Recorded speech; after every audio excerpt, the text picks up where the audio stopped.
नमस्कार किसान भाइयों, स्वागत है आप सभी का आपके अपने खास कार्यक्रम कृषि दर्शन में। किसान भाइयों, आज के अंक में हम बातचीत करने वाले हैं जैविक खाद को बनाने की उन्नत तकनीक के बारे में। जैसा कि आप जानते ही हैं, जैविक खाद मिट्टी के लिए एक वरदान साबित हो रहा है।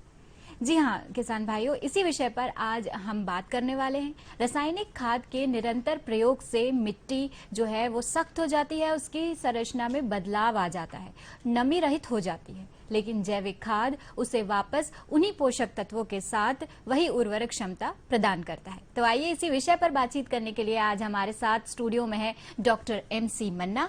आप प्रधान वैज्ञानिक हैं, आइए उनसे बात करते हैं। नमस्कार डॉक्टर साहब, आपका बहुत बहुत स्वागत है हमारे कार्यक्रम में। तो जैसा कि आज का हमारा विषय है, तो हम विषय से ही शुरुआत करते हैं कि सबसे पहले हमारे किसान भाइयों को आप बताएं कि जैविक खाद क्या है।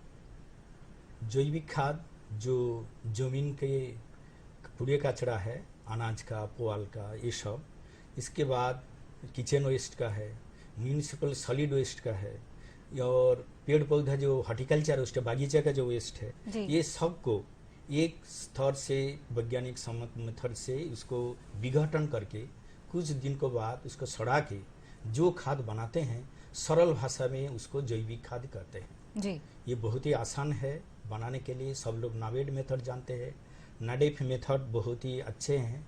एक स्तर या दूसरा पत्थर के ऊपर और एक पत्थर दे के उसमें जो लास्ट में शेष में उसमें मिट्टी डाल के ढक देते हैं और 3-4 महीने के बाद जो खाद बन जाते हैं वो आसानी से जैविक खाद उसको जमीन में डाल सकते हैं, जो कि जमीन का गुणवत्ता बढ़ाते हैं, उसमें जो जीवाणु है उसका भी मात्रा बढ़ाते हैं और पौधा उसको लेके उसमें भी प्रोडक्शन बढ़ते हैं। ये जैविक खाद एक महत्वपूर्ण इसका गुणवत्ता है जी। तो किसान भाइयों, जाना आपने, यानी कि कुदरत ने हमें जो कुछ भी दिया है उसमें एक निश्चित समय भी दिया है। अगर उस निश्चित समय के अंदर हम उसका इस्तेमाल करते हैं तो हम बहुत सारी लाभदायक चीजें पा सकते हैं। जैसे कि आज हम जैविक खाद की बात कर रहे हैं और डॉक्टर साहब ने बताया कि ये भी बचे हुए कचरे से और बहुत सारी ऐसी चीजों से जो कि उपयोग में नहीं आती है, उनसे बनाया जा सकता है। तो अब आइए बातचीत करते हैं डॉक्टर साहब। जैसे कि जैविक खाद के बारे में आपने बताया, अब हम जानना चाहेंगे किस किस प्रकार की होती है और इन्हें कैसे कैसे बनाया जाता है। ये 2 प्रकार का होते हैं जी। एक है ठोस जैविक खाद है और एक तरल जैविक खाद है जी। ठोस जैविक खाद जैसे वर्मी कंपोस्ट बनाते हैं, जैसे कोई अच्छा गुणवत्ताशील कंपोस्ट बनाते हैं, म्यूनिसिपल सॉलिड वेस्ट बनाते हैं, इसके बाद सॉलिड वेस्ट से जो कंपोस्ट बनाते हैं और पोल्ट्री मैन्योर से जो बनाते हैं, तो ये सभी ठोस जैविक खाद का, यानी कि सॉलिड होते हैं, ठोस होते हैं।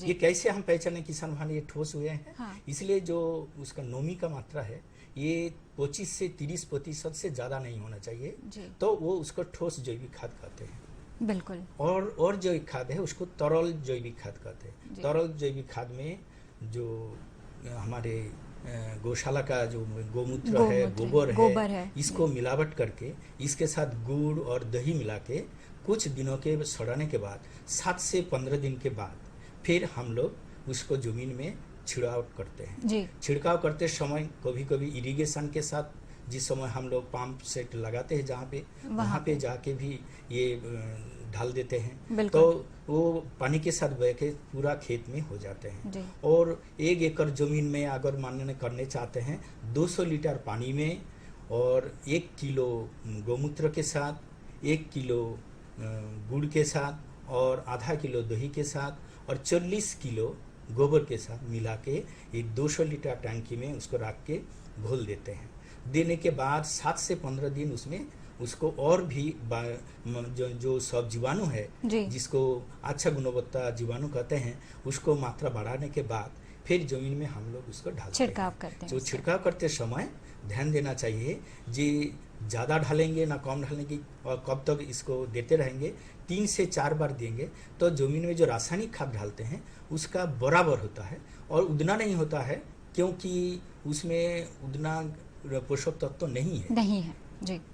तो इस प्रकार से आप तरल खाद को अपने खेतों में छिड़काव कर सकते हैं, लेकिन किसान भाइयों इस बात का हमें ध्यान रखना है कि मात्रा, सभी की जो मात्रा आप ले रहे हैं, जैसे कि डॉक्टर साहब ने बताया कि आप उसमें गुड़ मिला सकते हैं, दही मिला सकते हैं, गोमूत्र मिला सकते हैं और गोबर, इसको आप जमीन के आधार पर एक निश्चित मात्रा में लेकर उसके बाद ही इसका छिड़काव करें, क्योंकि अगर ज्यादा कर देंगे तो इससे भी नुकसान नहीं है, जी। लेकिन उतना किसान को पास नहीं रहते हैं, नहीं रहते, बनाने के लिए समय नहीं रहते हैं, तो कैसे ज्यादा से ज्यादा ढाल सकते हैं। जी। तो वहां से भी बन सकते हैं तरल खाद, और एक बन सकते हैं जो बायोगैस बनाते हैं। बायोगैस के समय दो तरह होता है, एक सॉलिड के लिए एक आजकल नया मशीन बना है, तो सॉलिड अलग कर देगा, लिक्विड को अलग कर देगा। वो लिक्विड को हम लोग कुछ जमीन में जीवाणु के साथ मिला के अगर छिड़काव करें तो वो अच्छा तरल खाद, जो जैविक खाद जो है अच्छा काम करता है। जी, तो जैसे कि हम बात कर रहे थे कि इसको बनाने की अलग अलग तकनीकें होती हैं। आपने बताया कि गड्ढा खोदकर उसमें सभी चीज़ों को डाल के 7 से 15 दिन का इंतजार करना होता है,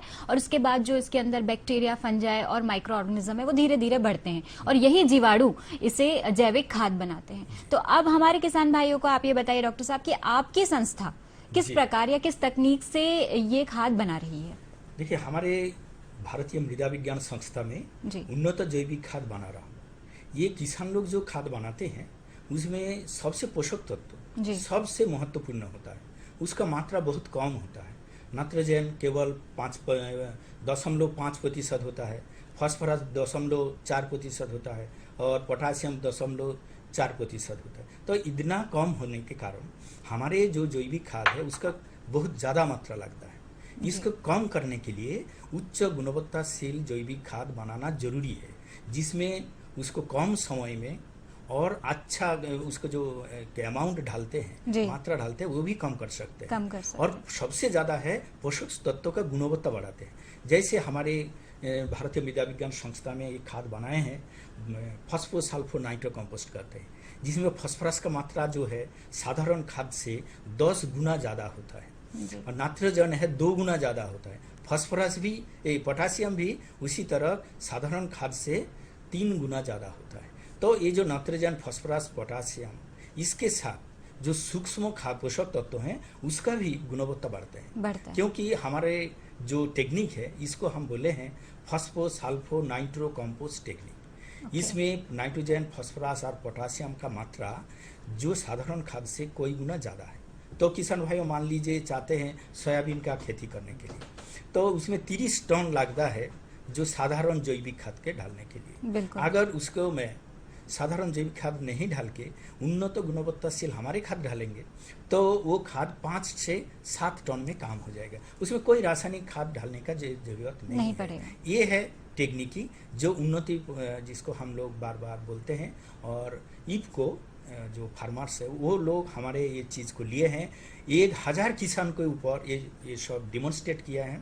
वो टेक्निक इसमें एक्सपेरिमेंट में पाया गया है, जो साधारण खाद से नहीं देके वही उन्नत किसी जो जैविक खाद हम लोग बनाते हैं उसके साथ अगर रासायनिक खाद का तुलना करें तो सोयाबीन में 5 टन का लगभग रासायनिक का जो खाद, संतुलित खाद डालते हैं उसका बराबर मात्रा में काम करते हैं। इसलिए हम लोग हमेशा ही बोलते हैं जैविक खाद को उच्च गुणवत्ताशील खाद बनाइए और मिट्टी में डालिए तो आपका पेड़ पैदावार अच्छा बढ़ेगा। जी, यानी कि उत्पादकता बढ़ाने के लिए हम जैविक खाद का प्रयोग करें, ना कि रासायनिक खाद का। इससे मिट्टी की उर्वरक क्षमता तो बढ़ती है, उत्पादन भी बढ़ता है किसान भाइयों, और ये बनाने में सस्ता भी है और इसमें लागत भी कम लगती है। आयुष अपनाएं, स्वस्थ जीवन पाएं। साबुन और पानी से अपने हाथों को कम से कम 20 सेकंड तक धोएं। घर से बाहर निकलते समय सामाजिक दूरी बनाए रखें। मुंह पर मास्क या गमछे का उपयोग करें। प्रतिदिन कम से कम 30 मिनट योगासन, प्राणायाम एवं ध्यान करें। च्यवनप्राश 1 चम्मच सुबह लें। मधुमेह के रोगी शुगर फ्री च्यवनप्राश लें। गोल्डन मिल्क 1 कप गर्म दूध में आधा चम्मच हल्दी चूर्ण लें। दिन में 1 से 2 बार लें। पूरे दिन केवल गुनगुना पानी पिएं। तुलसी की 3 से 5 पत्तियां, दालचीनी, काली मिर्च, शुंठी यानी सूखा अदरक एवं मुनक्का से बनी हर्बल टी काढ़ा दिन में 1 से 2 बार पिएं। स्वाद के अनुसार इसमें गुड़ या ताजा नींबू का रस आप मिला सकते हैं। हल्दी, जीरा, धनिया एवं लहसुन आदि मसालों का भोजन बनाने में प्रयोग करें। प्रतिमास नासे यानी नाक के प्रत्येक नथनों में हर दिन सुबह अणु तिल का तेल उंगली से लगाएं। आयुष अपनाएं, स्वस्थ जीवन पाएं। अगर हम समय की बात करें डॉक्टर साहब, तो आप मुझे बताइए कि आपकी संस्था में कितना समय लग जाता है इस खाद को तैयार करने में?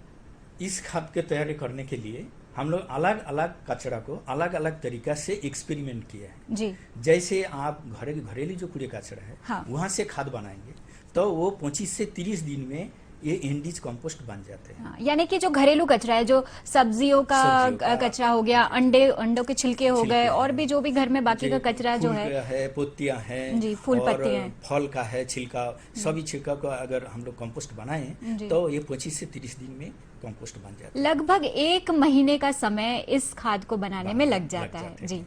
और अगर हम लोग जो फार्म वेस्ट पुआल का है, जी। जमीन में एग्रीकल्चर फार्म में जैसे धान का है, गेहूं हाँ, का है बिल्कुल। और मक्के का है, ये इसको छोटा छोटा काटते हैं, थोड़ा 3 से 4 सेंटीमीटर काट के फिर हमारी जो टेक्निक है, ये इस टेक्निक में आपको बताने जा रहा हूँ कि कौन सा अच्छा टेक्निक है जी। तो उस टेक्निक में करेंगे तो उच्च गुणवत्ताशील खाद बन जाएगा। उसके लिए 45 डेज मतलब 1.5 महीने में सड़ जाएगा। और किसान भाई जो करते हैं वो 6 से 8 महीना लगते हैं, तो उसको हम कोई गुना कम कर देते हैं। ये उच्च गुणवत्ताशील खाद बनाते समय कुछ चीज़ ध्यान दीजिए। जैसे मैंने एक एग्जाम्पल उदाहरण दे रहा हूँ, 1000 kg मतलब 1 टन जैविक खाद बनाना है, उच्च गुणवत्ताशील खाद। इस खाद के लिए 200 kg गोबर, कच्चा गोबर लेना है, उसको पानी में मिलाना है, 60 लीटर पानी में पहले मिलाना है। 60 लीटर पानी में उस गोबर को आपको मिलाना है जी। इसके साथ हमारे रॉक फॉस्फेट कहते हैं, रॉक फॉस्फेट जो झाबुआ में मिलता है जी। बहुत अच्छे पैन पर वहाँ पे मिलता है। भारत में 260 मिलियन टन रॉक फॉस्फेट उपलब्ध है जी। अगर उसको मैं कंपोस्ट बनाऊं, सिंगल सुपर फॉस्फेट का कोई जरूरत नहीं है।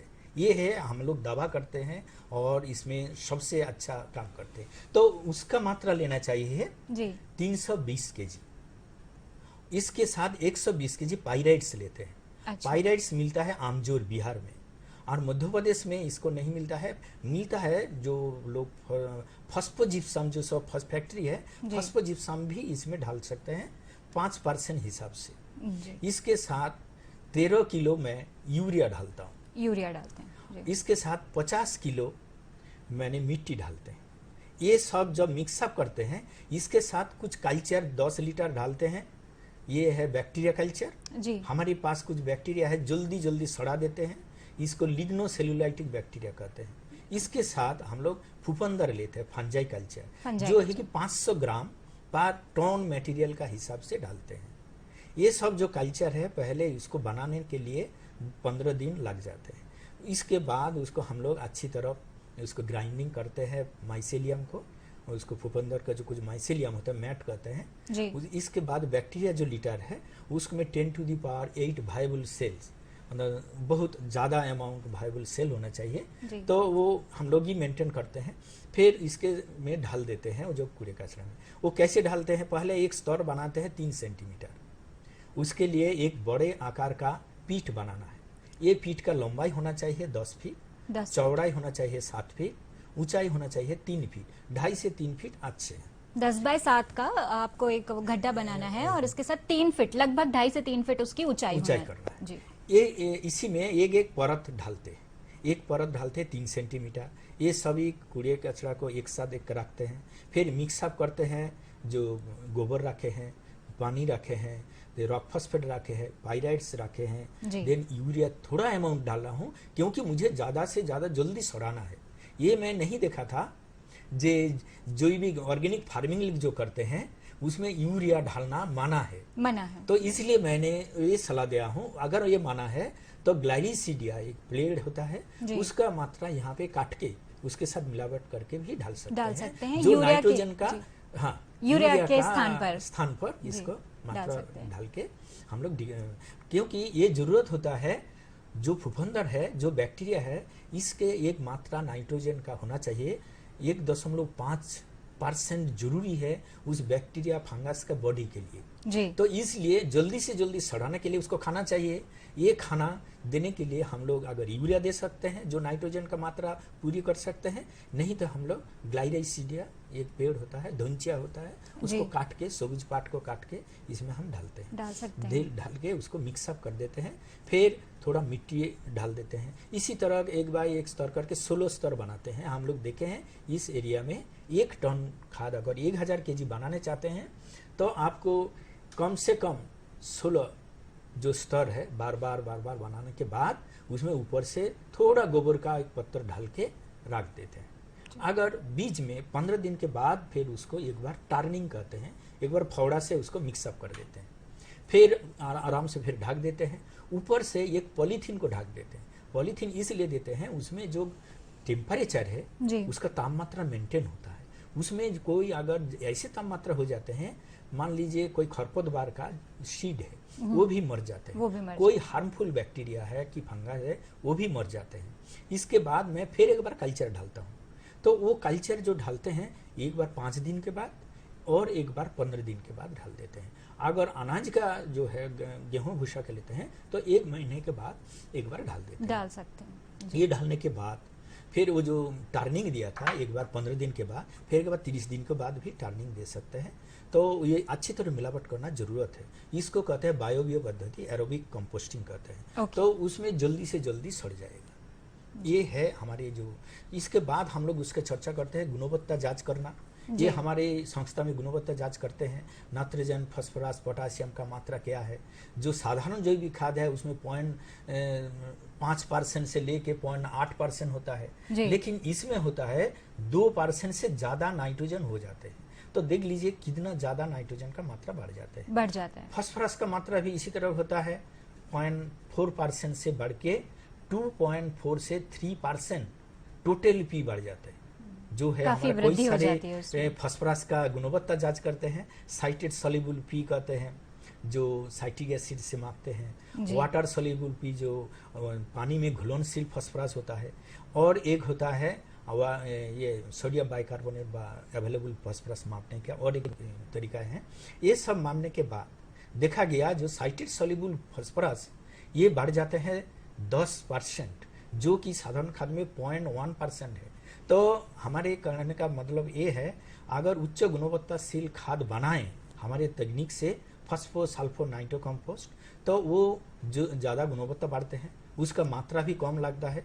और जमीन में जो पेड़ पौधा में अगर मान लीजिए लेगुमिनस सीरियल क्रॉप करते हैं, सिम्मोगत्रीय फल, इसके बाद हम लोग ये अनाज का लेते हैं, तो दोनों में इसका अच्छा असर होता है, प्रोडक्शन बहुत अच्छा बढ़िया होता है। जी हाँ, यानी कि जैविक खाद के प्रयोग से आप मिट्टी के पोषक तत्वों की तो वृद्धि करते ही करते हैं, साथ ही उसके जैविक और भौतिक गुणों में भी वृद्धि होती है। और इस प्रकार अगर आप इस खाद का इस्तेमाल करेंगे तो आपके कृषि की उत्पादकता भी बढ़ती जाएगी। डॉक्टर साहब, आपसे एक और आखिरी सवाल पूछना चाहेंगे कि केचुआ खाद के बारे में हमने बहुत सुना है, कहा जाता है कि उनके द्वारा प्रोड्यूस किया गया जो खाद होता है उसे ब्लैक गोल्ड यानी काला सोना भी कहते हैं। केचुआ खाद के बारे में कुछ बताएं। जी, केचुआ खाद कैसे बनाते हैं आप सुनने में खुशी हो जाएंगे। मध्य प्रदेश में हम लोग 1977 में यहाँ पे खाद बनाना शुरू किया था, गांव में जाके किसान के साथ।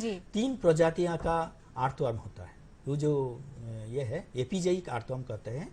इसका नाम है एइसिना फेटिडा, पेरिनॉक्स एस्केवेटस, इरुडिलस इसजेनिया, यूजेनिया जो है। ये तीनों प्रकार के जो केचुए हैं, ये तीनों प्रकार केचुआ का अगर खाद बनाएंगे तो उसमें चाय का पत्ती की तरह जो ऊपर स्तर में आ जाते हैं, वो साधारण खाद से कई गुना अच्छा है, कई गुना बेहतर है। और उसमें क्या है, सबसे ज्यादा एंजाइम आ जाते हैं। जो आर्थवर्म जब घूमता है केंचुआ तो उसका बॉडी से पॉलीसेकेराइड निकलते हैं, कोई सारे एंजाइम है, और सबसे कोई सारे बेनिफिशियल ऑर्गेनिज्म है, जैसे एजोडोबैक्टर है, एजोस्पाइलियम है। तो ये सब जो बैक्टीरिया, कुछ फंगस है, एस्परजिलस है, ये सभी टाइगोडर्मा है, ये सब का जो बैक्टीरिया हमारा बेनिफिशियल ऑर्गेनिज्म है, ये इसका मात्रा भी बढ़ जाता है। इसलिए इसको गोल्ड जो आप नाम दिए हैं, ब्लैक गोल्ड इसलिए कहते हैं। ये काला गोल्ड सोने इसलिए है, जमीन इसका कोई सारे जब डालेंगे तो जीवाणु का भी मात्रा बढ़ा देते हैं, इसलिए इसका गोल्ड जो है ब्लैक गोल्ड कहा जाता है। जी किसान भाइयों, जैसा कि आप सभी जानते हैं सबसे आसान खाद होती है और सबसे ज्यादा ये जो खाद होती है इसमें बहुत सारे ऐसे गुण होते हैं जिससे हमारी मिट्टी की उर्वरक क्षमता बढ़ती ही है। तो हम इसमें और एक बोलने चाहता हूँ किसान भाइयों, जिस समय हम फॉस्फोरस सल्फर नाइट्रो कंपोस्ट बना रहे हैं वही चीज रॉक फॉस्फेट, पाइराइड्स और ये यूरिया, गोबर, ये सब जो है हमारे फास्फोरस का गुणवत्ता बढ़ाते हैं, सल्फर बढ़ाते हैं और पोषक तत्व जो सूक्ष्म पोषक तत्व उसका भी बढ़ाते हैं। अगर एक मास सड़ा के 1 महीने अगर इसमें सड़ा देते हैं, फिर हम केचुआ उसमें डाल देते हैं, केचुआ का भी गुणवत्ता, ये खाद का और गुणवत्ता बढ़ जाती है। ये है हमारी इम्पोर्टेंट मैसेज है। जी, ये एक टेक्निक है। ये टेक्निक जी, बहुत बहुत धन्यवाद आपका। आप हमारे साथ कार्यक्रम में आए और आपने इतनी महत्वपूर्ण जानकारी जैविक खाद के बारे में हमारे किसान भाइयों को दी। किसान भाइयों, अब हमें आपसे आज्ञा लेना है।